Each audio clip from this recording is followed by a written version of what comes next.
हमारी मुट्ठी के आकार का मांसपेशियों से बना एक अंग है। ये एक पंप की तरह काम करता है।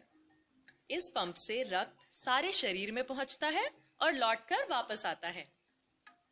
जाते समय ये ऑक्सीजन और अन्य पोषक तत्व लेकर जाता है और शरीर से वापस आते समय कार्बन डाइऑक्साइड लेकर वापस आता है। ये आने जाने का चक्कर चलाने के लिए ही ये पंप धक धक करता रहता है। हृदय के 4 हिस्से होते हैं, 2 दाएं और 2 बाएं, या 2 ऊपर और 2 नीचे। ऊपर वालों को कहते हैं एट्रियम और नीचे वालों को वेंट्रिकल। तो ये हुआ बायां एट्रियम और ये दायां एट्रियम। तो नीचे वालों के नाम क्या होंगे? बिल्कुल सही, बायां वेंट्रिकल और दायां वेंट्रिकल। हृदय में रक्त लाने और बाहर ले जाने के लिए मानो पाइप या ट्यूब यानी नलिकाएं होती हैं, जिन्हें रक्त वहनियां कहते हैं।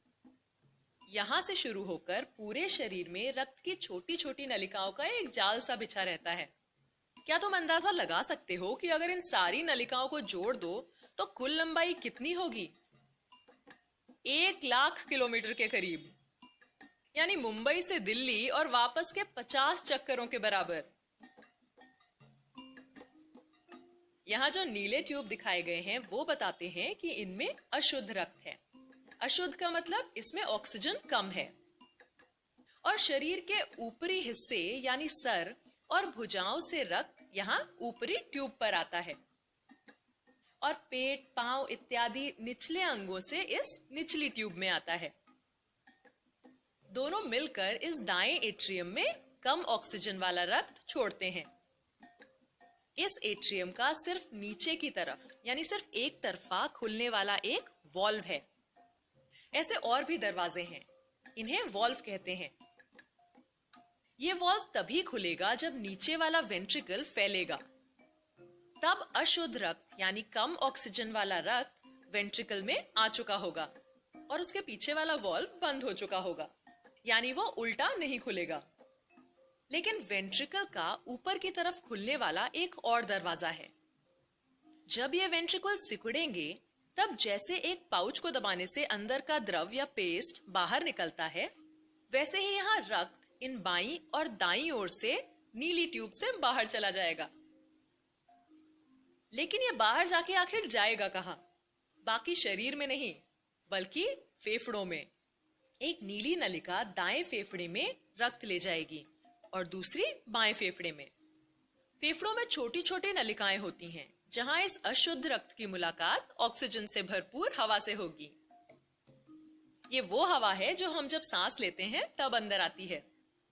अब ये रक्त लाल हो जाएगा क्योंकि अब इसमें ऑक्सीजन आ चुका है। ये लाल रक्त फेफड़ों से एक बार फिर हृदय की तरफ जाएगा और हृदय में बाएं एट्रियम में अंदर आएगा। यहाँ पर भी एक तरफा खुलने वाला एक वॉल्व है। जब वेंट्रिकल फैलेगा तब यह शुद्ध लाल रक्त वेंट्रिकल में खींचा चला आएगा और जब वेंट्रिकल सिकुड़ेगा तब यह ऊपर खुलने वाले वॉल्व से बाहर सिर, भुजाओं के लिए, पेट और पैरों की तरफ जाएगा।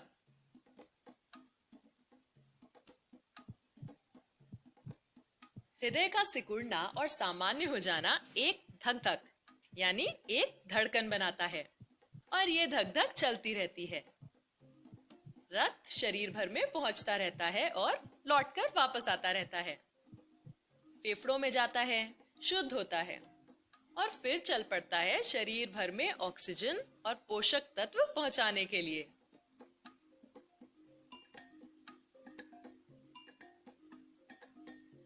शरीर से वापस आता है कार्बन डाइऑक्साइड लेकर, जिसे छोड़ देता है फेफड़ों में।